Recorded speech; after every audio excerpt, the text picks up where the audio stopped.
This is stupid. Can you understand anything, you people in Washington? Don't do this. You can't win. Today we're speaking with Jeffrey Sachs. He's a best-selling author, economist and professor and director of the Center for Sustainable Development at Columbia University. Jeffrey Sachs. Ukraine is not going to join NATO. And the United States leaders need to get it through their thick skulls that they have to stop pushing this because there can't be peace otherwise. These wars may seem intractable, but they are not. This was all predictable. And this current situation's no good for anybody. Least for Ukraine, of course, which has lost territory now that Russia didn't even claim 3 years ago. But because of the war, it's claiming it. It's more like the cartoon character that ran off the cliff, doesn't realize it, thinks everything's fine, and then you can be democratic at home and ruthlessly imperial abroad.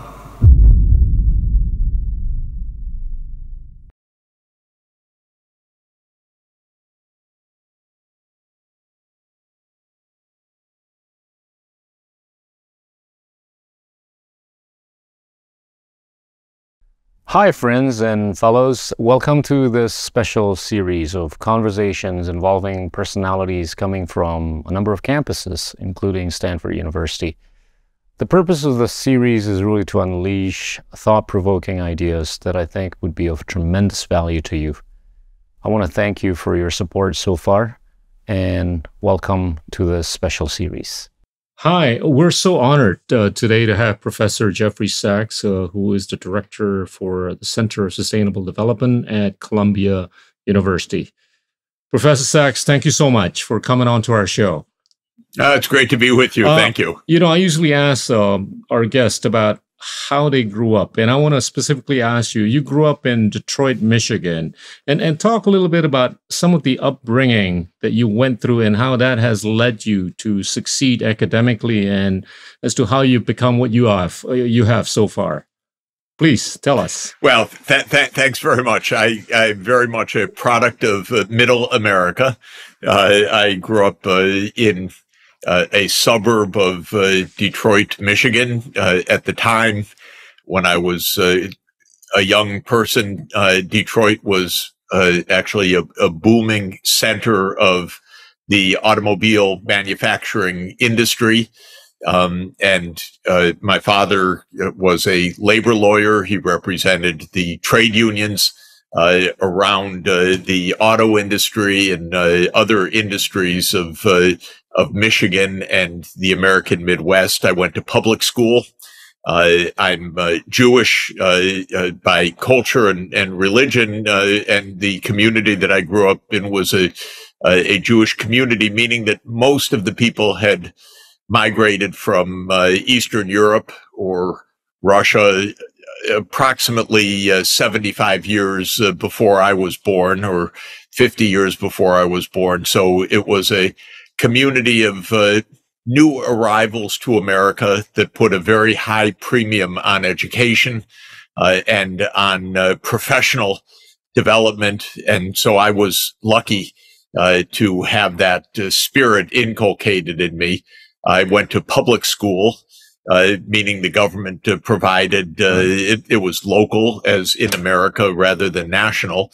And the community provided a good education for me as a young person. And based on good results in school, I gained admission to Harvard College, went to Cambridge, Massachusetts as a 17-year-old, and ended up staying for the next 30 years, getting my bachelor's, my master's, my PhD, becoming an assistant professor, associate professor, full professor, chaired professor. So I stayed for the second phase of my life at Harvard for 30 years, raised a family, and then I was invited by the UN Secretary General Kofi Annan to become his advisor on economics and sustainable development, and invited by Columbia University to lead an initiative called the Earth Institute. So The family picked up. We moved to New York, and we've been in New York now for 22 years. But most of the time I'm traveling around the world rather than being based at home. We've been a beneficiary of many of your thoughts and discussions throughout the world. In the last few decades, we've seen how the global order shift from a very much unipolar to a very much more multipolar. You've talked about this at length in many of your previous discussions.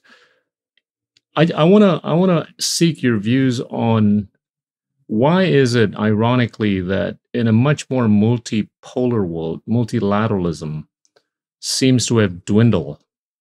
What has made it more difficult, and what do you think can be done to remedy that going forward? We need a little bit of history, at least going back 2 centuries, to understand where we are right now. Starting actually 5 centuries ago, when Vasco da Gama voyaged from Europe to Asia, and when Columbus voyaged westward and discovered for the Europeans this new American continent, the world changed decisively. It was the period in which the West, so-called, really meaning the countries of the North Atlantic region, began their imperial pursuits, that is, trans-ocean conquest and trans-ocean enterprise, actually. Of course, Indonesia fell to the Dutch and became Batavia, became part of the beginnings of global capitalism with the Dutch East Indies Company. And Britain began what would be an ascent to global empire with the British East India Company, founded around 1600. And this began global capitalism and European imperial domination. Of course, it was a very gradual process, nothing absolutely decisive, but things really accelerated in the 19th century with industrialization, which came first to Britain and then spread to the US and the rest of Western Europe. And with industrialization, which was essentially a breakthrough of steam power and mechanization, the economic and military power of Europe was not only strong, but became utterly predominant. And so it's in the 19th century that you have the British Empire. It was sometimes called Pax Britannica, but it was the opposite of Pax, the opposite of peace. It was war just about everywhere, wars of conquest, rebellions, crushing rebellions. The Dutch played a role, and the United States increasingly played a role. At the end of the 19th century, Japan became the first industrial power of Asia, and it joined the imperialist club right away, grabbing colonies in Taiwan and Korea, defeating first China, then Russia in war. But all of this I emphasize because by the beginning of the 20th century, it was really a Western-led world. Britain was still predominant institutionally, culturally, on the Navy, on the oceans, and the British Empire was empire number one. Then came the French, the Germans, the Dutch, the Spanish and Portuguese still had some empires in the United States, and Japan were the new budding imperial powers. 2 world wars essentially drew an end to the European imperial age, but greatly empowered the United States and also greatly empowered in a complex process Russia in the form of the Soviet Union. But what was really decisive at the end of World War II and the end of the European imperial age was that countries became independent. Indonesia, India, Indochina after prolonged war, and so on, Africa in the 1950s and 1960s. And while every post-colonial history is very complicated, typically quite violent, lots of instability, it was the beginning of a big rebalancing of the world economy. Because what happened under the British and essentially Western imperialism was a complete predominance of Western power, literacy, and technology. And the rest of the world was essentially picking up the pieces, exploited for raw materials, very low education, very high illiteracy, and the imperial powers had no interest in doing anything about that. That was not an era of development. It was an era of exploitation. So starting with independence, countries began the process of catching up, and they began the process of especially literacy and mass education. This is the single most important step of economic development. In 1950, the literate world was basically the Western world. Of course, I'm exaggerating, but it was incredibly concentrated in the Western world. By 2000, that had ended. Primary education was everywhere. Literacy was extensive. The spread of technology was arriving everywhere. And there was a fundamental rebalancing of the world economic system. So it was no longer a Western system. It was increasingly a world system. Now, that is all the backdrop to geopolitics, because in 1945, what had been the British imperial system became the American imperial system. America didn't conquer territory exactly the same way. Its mode of operation was to overthrow governments.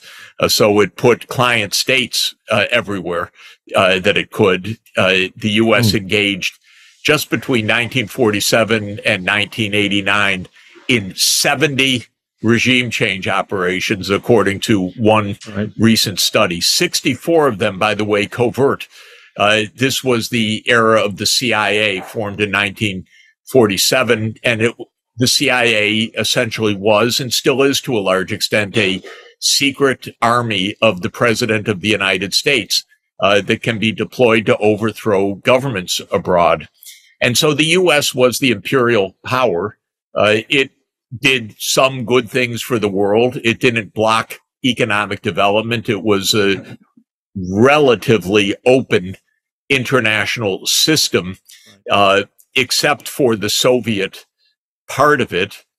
But it was very much a U.S.-led system. And when the U.S. didn't like what another country was doing, it would overthrow the government, as it did in countless countries. And usually it would do so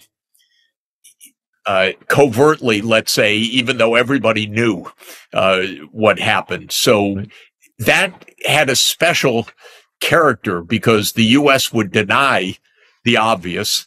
The new government would be a kind of puppet regime, attacked internally for being a puppet regime of the U.S., but the U.S., no, we had nothing to do with it.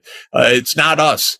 And so it really also poisoned politics in many places in the world. Now, that continued, but had a marked change after 1991, because the Soviet Union, the great foe of the United States, disappeared from the map. The U.S. seemed to be the unipolar power. The U.S. Actually accelerated its regime change operations just about everywhere that it could. There was more overthrow of governments, not less, with the end of the Soviet Union, because the U.S. said, okay, now we can clean up everywhere. It's our world. But of course, the rebalancing of the world economy actually accelerated. And the most important dimension of that was the rise of China. which the U.S. Completely missed the point and couldn't understand what was happening. But nothing special was happening except China was making up for lost time after having been bludgeoned for 100 years from the Opium Wars until independence in 1949 with the People's Republic of China. China made up for lost time and accelerated its technological, educational, institutional, infrastructural development quite brilliantly, by the way, and became a major power. So all of that history lesson is just to say that we had, after 1950, a U.S.-led world, but an underlying rebalancing of the world economy, which spread technology, know-how, literacy, education, skills all over the world. And by now, we are in an economy that is absolutely multipolar.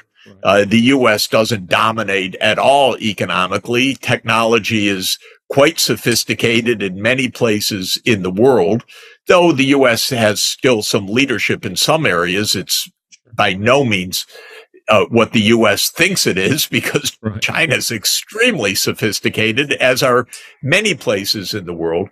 But the U.S.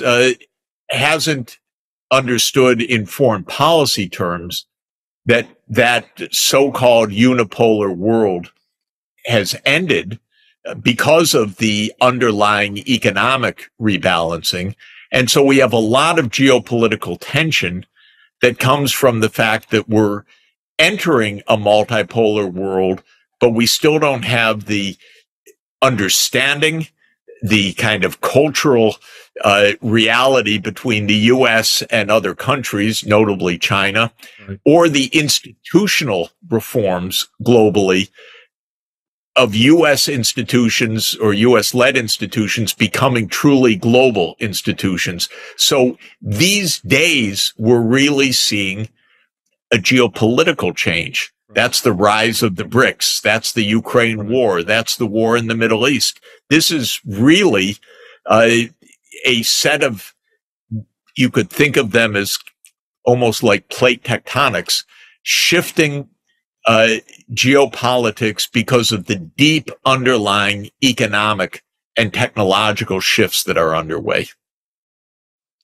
That's a fascinating answer. I would make the argument that we in Southeast Asia are much more used to multipolarity. And I would make the argument that many parts of the world beyond Southeast Asia are a lot more used to multipolarity than, I would argue, the United States, which seems to be struggling in embracing multipolarity, right? And I want to tail this to the context of diplomacy, which you've made reference to. Diplomacy seems to be a tool that many parts of the world are not using anymore as much as we used to, right? And I want to build that in the context of what we're witnessing in Ukraine and what we're witnessing in Gaza or West Asia. Talk about that. Well, geopolitics has a lot of culture, political culture in it, statecraft culture in it.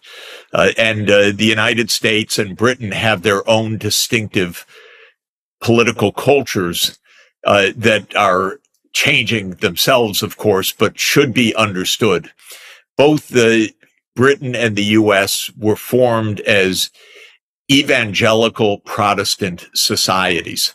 That means they had a self-image of evangelizing the world, saving the rest of the world. And so the British Empire, as it was exploiting the rest of the world, said it was civilizing the rest of the world. It was the white man's burden, is the famous expression, to save the rest of the world. And the United States has a lot of that Christian evangelical spirit as well. And it's a very distinctive kind of culture, because remember that British colonists Puritans came to the East Coast of the United States at a time when it was basically, of course, a continent of native Amerindian populations. This wasn't an empty place. And during the roughly 300 years period, this white Christian evangelical group ended up conquering North America in a kind of crusade or series of crusades. And in the middle of the 19th century, it was called Manifest Destiny, that this was a religious destiny of white people to rule over North America. And there was definitely always a strong racial component to the imperial transoceanic rule as well. So it wasn't just that Britain and the United States got to the steam engine first. They really believed in a mission of, civilization. Of course, the French had their own civilisatrice, that we are civilizing the world. And there was a lot of grotesque pseudoscience in the late 19th century that followed Darwin, but in a pseudoscientific way of race superiority, which turned into Nazism in its most extreme variant. But that was also part of the idea that Europe was destined to rule the world. Now, the United States is geographically separated by two large oceans from the rest of the world. Global geography is not exactly the strong suit of the United States. I don't think that 1 in 100 Americans could point to Indonesia on the map, probably. And because we're between two very large oceans. And so when you combine several things, the U.S. is having a hard time. First, the U.S. was absolutely dominant economically at the end of World War II. It was the only place still standing.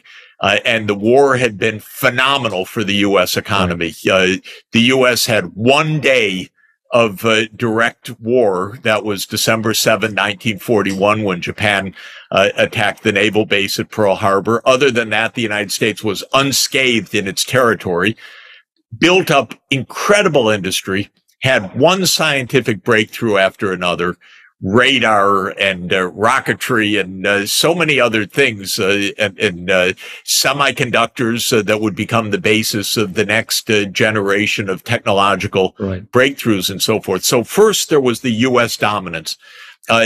There was the geopolitical dominance. There was the evangelical spirit that, of course, the U.S. runs the world. Who else? We're out to save the world. That's a deeply believed view. Weird, but really believed. And there's a lot of ignorance because, I can tell you, growing up in Detroit, Michigan, I didn't learn a lot of global history or global geography. It took me a lifetime to learn what I know, and only in part by traveling the world almost nonstop for the last 40 years, because it doesn't come naturally to someone in middle America. So when you put all those pieces together, the U.S. has this sense, even Biden expressed it. Of course, he's an old man, decades out of tune with reality, in my opinion. But he said, we're the indispensable country. The whole world looks to us for leadership. Huh? I travel the world. Does the world look to the U.S. for leadership? No. Yeah. The world looks to the U.S. for, please be normal. Stop your wars. Don't overthrow us. Cooperate. Keep your trade open. Not for your saving us. But, in the American mentality, there is still this idea that the U.S. is the leader and it's going to save the world. So there's a lot of culture in this. By the way, there's a lot of culture everywhere in politics. If you look at Russian politics, you see a lot of Russian culture that's centuries old. If you look at Chinese statecraft, you see statecraft that was formed over 2,000 years. It's not something, this is fascinating for me because technology changes very fast, but cultural ideas are really deeply embedded and don't change so fast and are not well understood across international boundaries. Now, you asked, therefore, about diplomacy. The U.S. is just bad at it. Diplomacy for the U.S. is, will tell you what to do.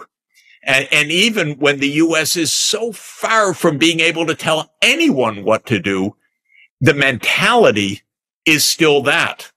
And so I just think American diplomats are rude, first of all, because, you know, I've learned in 40 years something about dealing with other societies. Respect is a very key part of that. But the American approach is not respect. The American approach is, here are 10 things you need to do. Now, with a small country, that can still sometimes work, although even not so often. But with China, are you kidding? You know, to be rude to China, you think you're going to get something positive out of being rude and tough to China? And yet that's the American approach. So America's extremely weak at diplomacy right now. I would start with a course in etiquette, frankly. I would start with a course in good manners, which the U.S. really needs. I've worked with 3 secretaries generals of the UN. That's a very tough job, but the first rule of that job is be polite. You've got 193 countries that you have to respond to, and everyone from the tiniest to the largest expects respect. So this is the first thing I would try to teach American diplomats. Wow. Look, I mean, if the situations in Ukraine and Gaza are so complicated, and we're witnessing the futility of a multilateral organization called the UN. And if one looks at the budget of the UN on a yearly basis, we're looking at about $3 to $4 billion. You contrast that of core finance, with $800 to $900 billion that the United States is spending on defense on a yearly basis. And you put that in a much more global context where all countries around the world are spending about $2.7 trillion on defense, of which the United States, NATO, and their friends spend about $2.1 trillion. What's the prospect for diplomacy in resolving difficult situations in many parts of the world in the future? Well, first, I wouldn't call it spending on defense. I would call it spending on military because it's got a lot of offense in it. It's about war making. No. And I think there's another problem, which is generals want to try out their new weapons. And when you have a large military, it's very hard anyway to just have it sit there. You know, you could do training and so on, but part of the fact, weird as it sounds, and I don't think I'm being naive, when you have a huge military outlay, you tend to use it, by the way. And the U.S. is constantly using it in theater operations, in local operations, and so on. It's quite exaggerated and dangerous. Remember, because of this history of the U.S. empire after World War II, the U.S. has 800 overseas military bases in about 80 countries. My God, that's a lot. Much too much. I actually think there should be an international norm and rule that nobody should station their troops outside of their national borders. Wouldn't that be interesting? We couldn't have these wars. And it makes perfect sense. Your military should be for defense, and it should not be for offense. You should not have networks of vast overseas bases. By the way, the only 2 countries that have huge networks of bases are the United States and Britain. Britain completely as a legacy, of course. It's, a small island, not very economically strong right now, but it still has military bases all over the world, essentially used by the United States, by the way. These are places where U.S. aircraft can land or get refurbished or get rearmed and so on.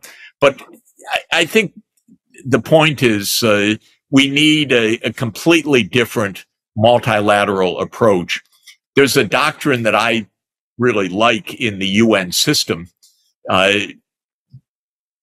back to the UN Charter, but then really amplified in international law in the 1960s, and that is non-intervention. Right. The idea is don't intervene in the internal affairs of other countries. You can have diplomacy with them, but don't meddle in their internal affairs. Now, if we abided by that norm, we wouldn't have these wars, actually. If the United States did not have military bases abroad, there would never be a war in Ukraine now, because the war in Ukraine emerged because the United States was trying to push NATO into Ukraine and actually into Georgia and in the eastern boundary of the Black Sea as part of a strategy that goes back to Britain in 1856. Britain already had the idea under Lord Palmerston that you should surround Russia in the Black Sea region to limit Russia's capacity to project power. And Palmerston pursued the Crimean War between 1853 and 1856 to kick the Russian fleet out of the Black Sea. Right. And so it was eerie to hear Zelensky talk in his New Year's address as the focus for Ukraine is to kick Russia out of the Black Sea. Zelensky, of course, is kind of just the puppet who's mouthing the words of his bosses, the United States and UK.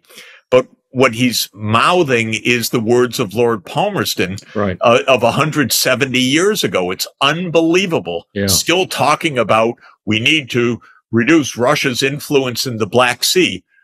Little trite. Come on, let's grow up. Yeah. So I think that the point is we need a different approach in which the major powers back off, stop spending hundreds of billions of dollars on armaments. Look what's happening in your region in Southeast Asia. Sure. It's becoming militarized. Everyone's supposed to choose sides. There's a new AUKUS, the Australia, US, UK alliance to have nuclear-powered submarines in Australia to police the South China Sea. Are you crazy, US? Come on. Or the Quad, which is supposed to surround China.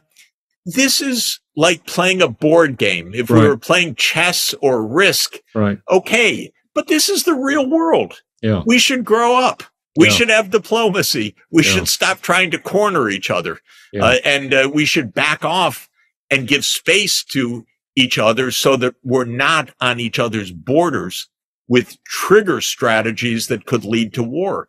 And the United States now, in what surely is absolutely the stupidest imaginable idea, is shipping increased armaments to Taiwan. Right. Exactly the way that it did in Ukraine, that eventually led the Russians to say, okay, we're not accepting this. We're going to clean this out. You think the Chinese are going to sit back and just watch the U.S. arm Taiwan to the teeth? It's so naive, so dangerous, so provocative, but that's the U.S. idea. Jeff, I want to take you back to what you had alluded to earlier about the U.S. politics being influenced by public opinion and special interest groups. And I'm curious as to what your views are with respect to what would unravel with Ukraine. And I want to, also, make reference to, some of the predictions that have been made by your good friend, John Mearsheimer, about Ukraine, right? What do you think will unfold in Ukraine, given the obvious limitations of politics in the U.S. that we're witnessing? Just walk us through what could happen in the next year or two. We have to understand what the Ukraine war is really about. The Ukraine war is really about a proxy war between the U.S. and Russia over influence in Ukraine. Look at a map. Who would you expect to have more influence in Ukraine, Russia or the United States? I'll go with Russia. First of all, it's the next door neighbor. Yeah, it's the next door neighbor. Second, Ukraine was part of the Russian Empire for hundreds of years. Third, it is linguistically, culturally, religiously close to Russia. But the United States gets this idea. No, we can't let Russia have influence in Ukraine. This is a typical evangelical imperial idea. Very British, by the way, as I said, because the British had the same idea in the 1850s.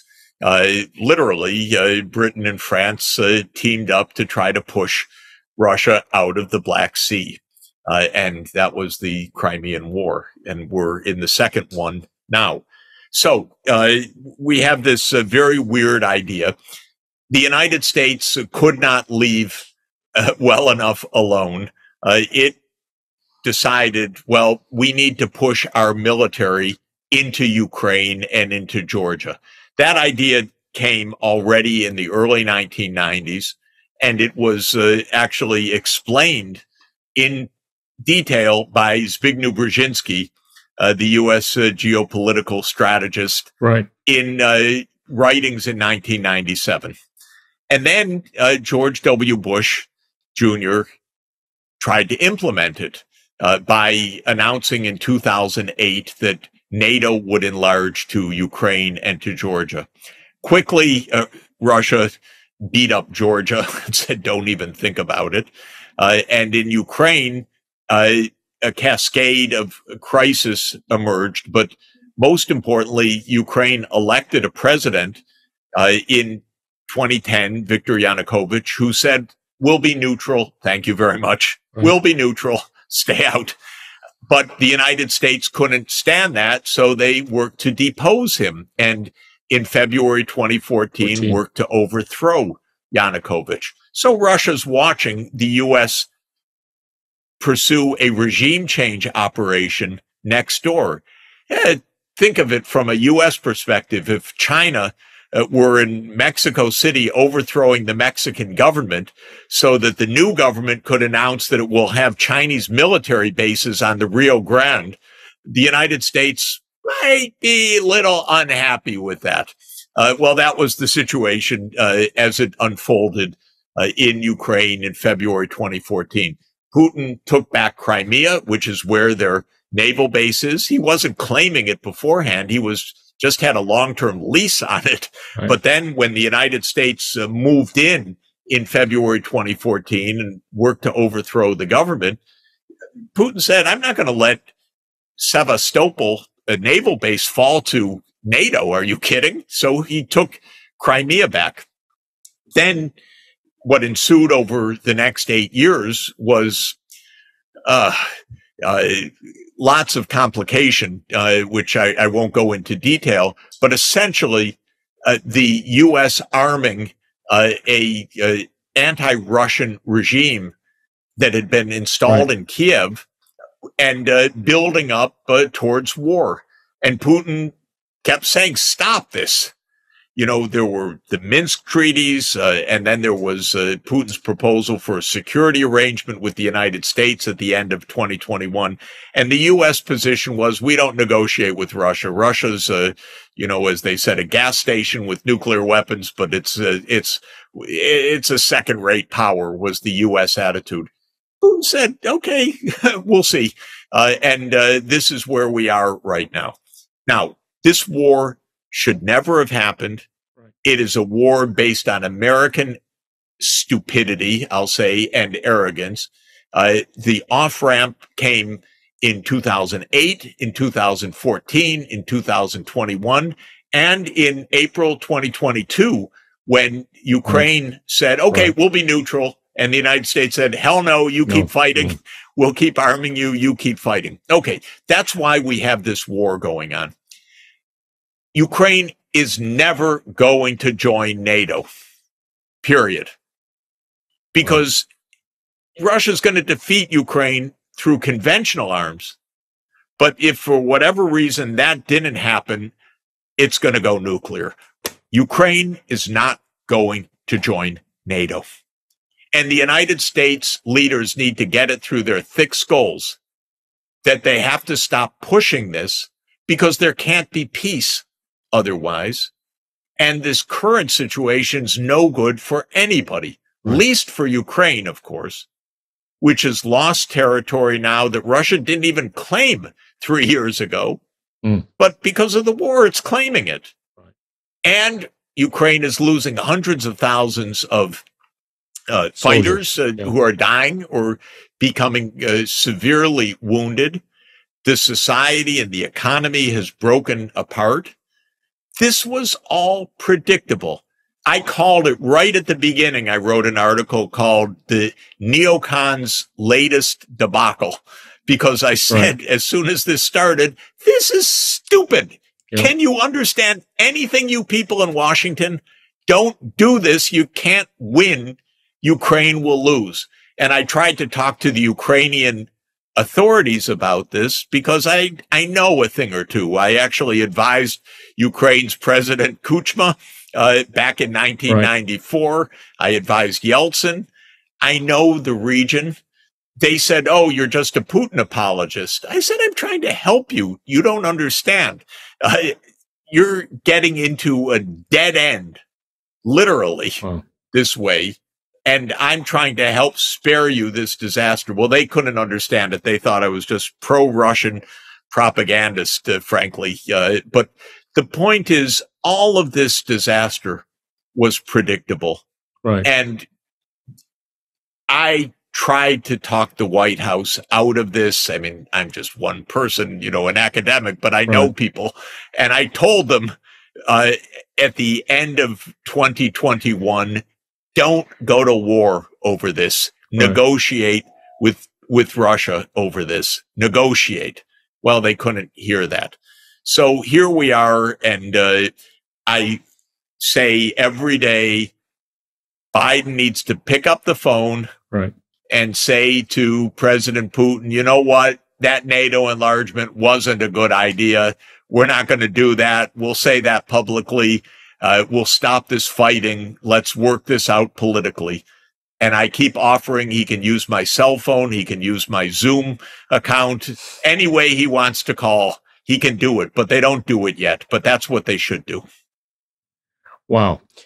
Let's switch to Gaza, right? Yeah.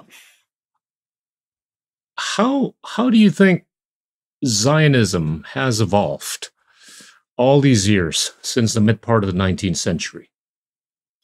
Well, not well, unfortunately, right now. Not in a way that can even survive in its current form. What happened in Israel was several steps of change of ideas, aims, and even culture in a way.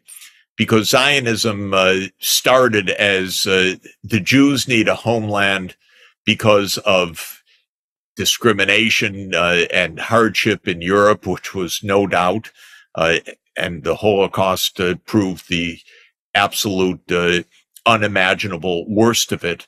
But it went from a homeland to a state. A state could have been manageable alongside a Palestinian state, but that didn't emerge. What emerged was Israel.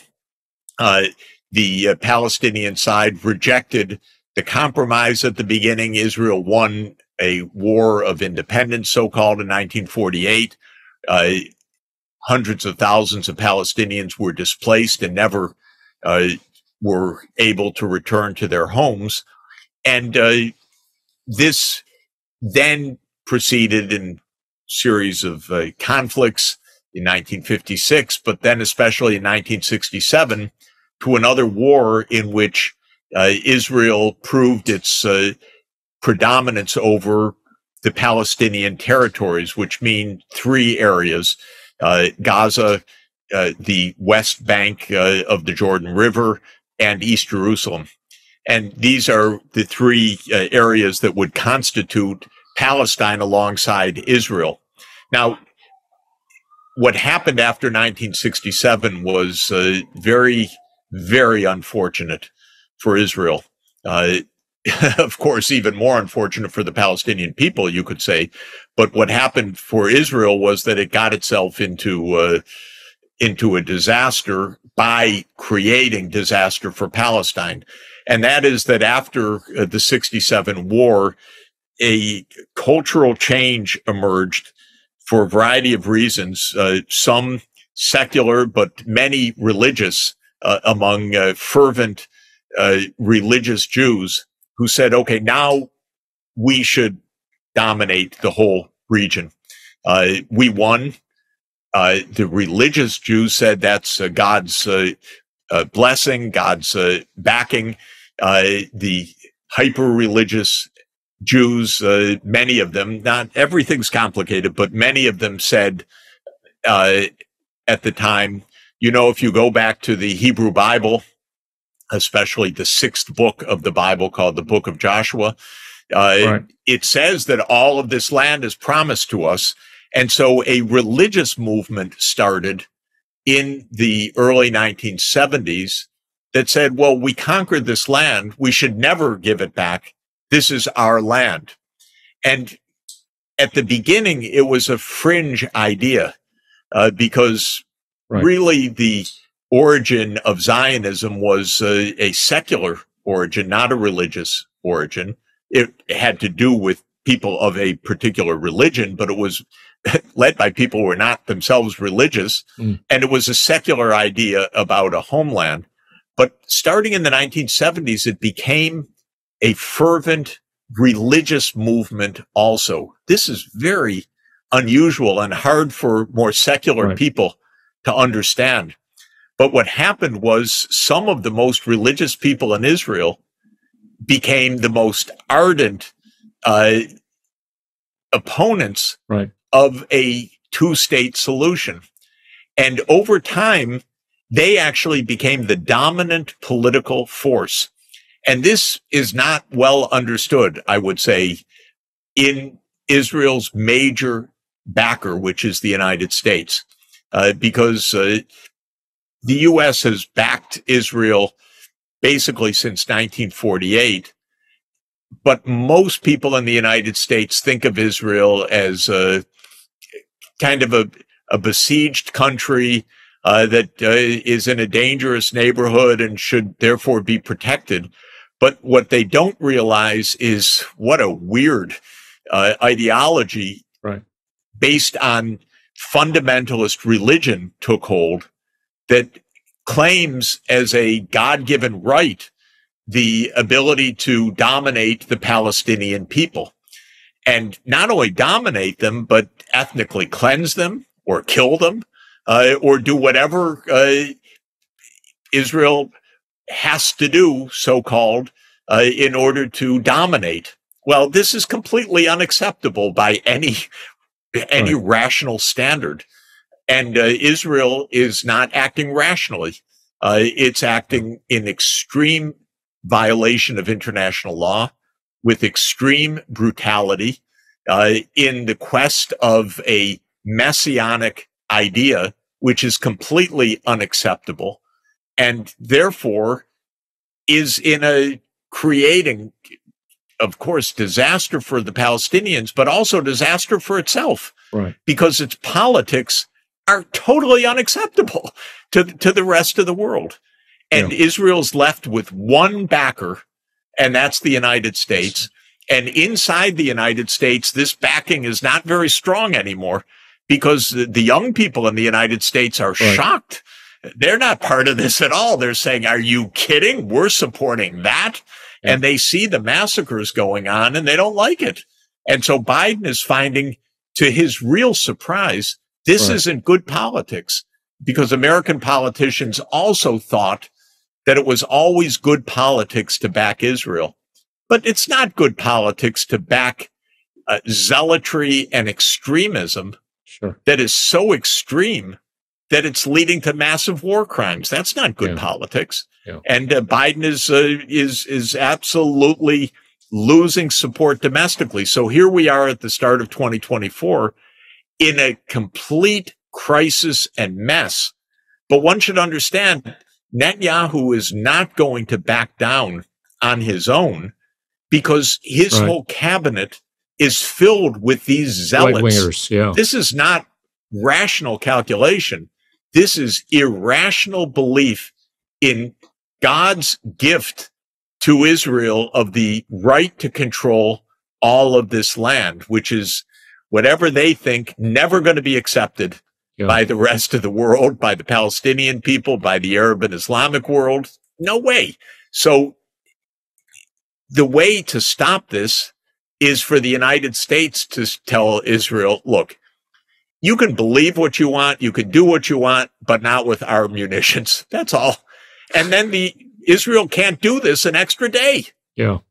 Israel can't fight this war on its own military industry. This is a war fought on U.S. military industry. I want to push on this a little bit. At the rate, look, what happened on October 7th is something we must condemn. But what's happened thereafter seems to have weakened the moral authority of Israel and the West at large, to some extent, or to a large extent. And we're witnessing some sort of a political implosion within Israel. In the context of all this, and not to mention, the political disconnect between the public and the U.S. and what, the White House is doing with respect to Israel, what is the prospect of a two-state solution now, which has kind of like disappeared in the past few years going forward? Well, yeah, I think like every event, it's almost never right to think of an event, even an event as shocking as October 7th, as a standalone or as a beginning of something. By the way, even 4 days before October 7th, Jewish religious zealots had stormed the Al-Aqsa Mosque complex, one of the holiest sites of Islam. And so there was an immediate provocation 3 days before. But as in any conflict, you can go back decades. This is an unresolved political and social crisis. It never had a quiet moment. And so it needed a political resolution October 6th or October 8th or October 7th. It's not an event that started that moment. And it's the same thing about Ukraine. Ukraine crisis did not start on October 24th, 2022 with Russia's special military operation. It goes back 30 years. And we need to understand that we're dealing with the need for political solutions to deep and ongoing wounds, and that don't have a one-day explanation or a one-day start date. So this is the first point. Now, what Israel in this government, because of the history that I very quickly summarized, of deciding that it is going to dominate all of Palestine, has put itself in a situation that is completely untenable. That's all. There's no solution on the basis of the Israeli government's current beliefs. I'm a believer in the international order as vital for our survival. I don't believe that the highest politics is at the nation state. I think the highest politics is at the global community.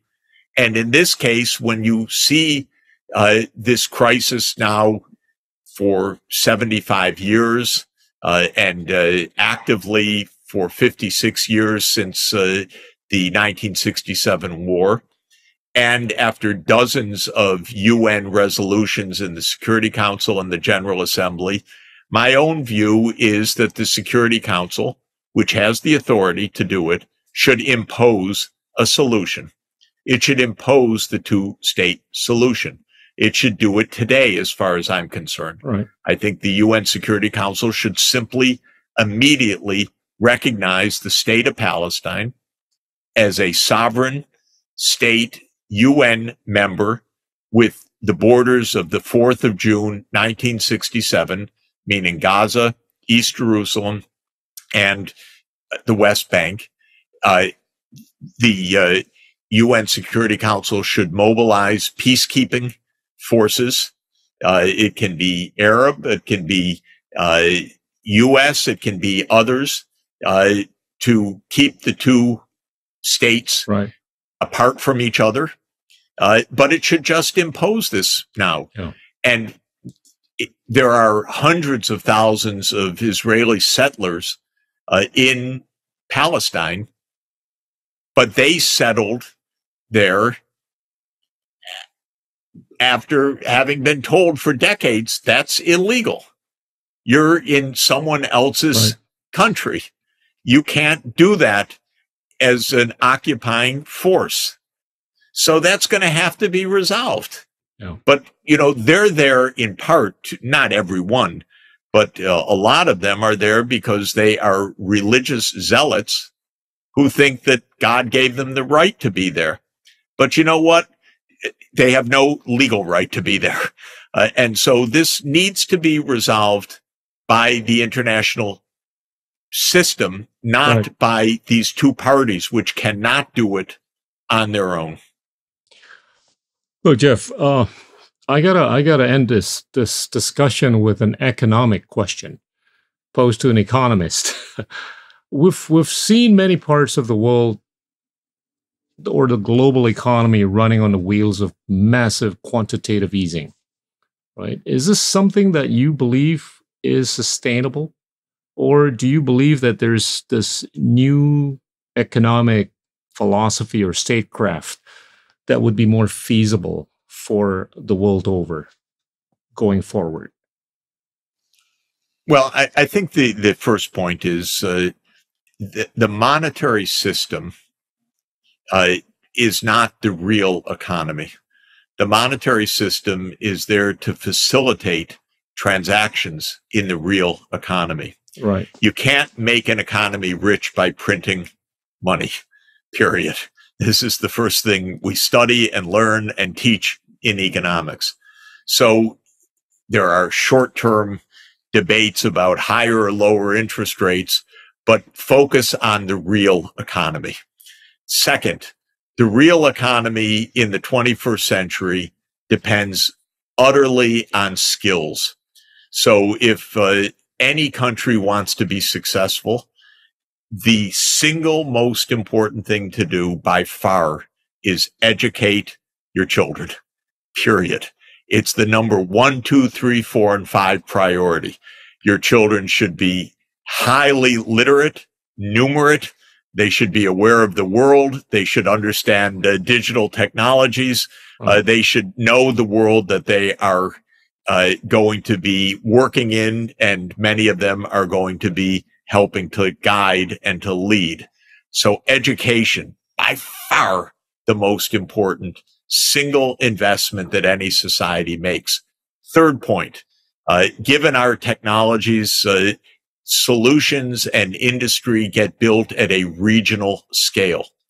Even a country with the population the size of Indonesia doesn't go it alone. ASEAN is really important for Indonesia. Indonesia is really important for ASEAN, but even ASEAN's not big enough. Definitely good, close relations with China, for example. Economically, absolutely essential. Build infrastructure, connect with rail, with fiber, with the zero carbon power systems. The region that I really like is the so-called RCEP region, the Regional Comprehensive Economic Partnership, which has 10 ASEAN countries, 3 Northeast Asian countries, China, Japan, and Korea. and two oceanic countries, Australia and New Zealand. Now that group, that's a terrific group, very diverse, very successful. If the RCEP region got together and said, you know, we're going to clean up our economies, we're going to interconnect with zero carbon energy, we're going to interconnect with advanced 5G or 6G technology, this would be the most dynamic region of the world economy. Instead, the United States is saying, oh, no, don't deal with China. You need to divide. You need to keep separate. We need a military alliance. So tell the United States, go home, chill out, let us do our own thing. And then you'd have this incredible dynamism in East Asia. And there's no reason why China, Japan, and Korea, for example, can't get along. And Japan's hostility to China is completely misplaced.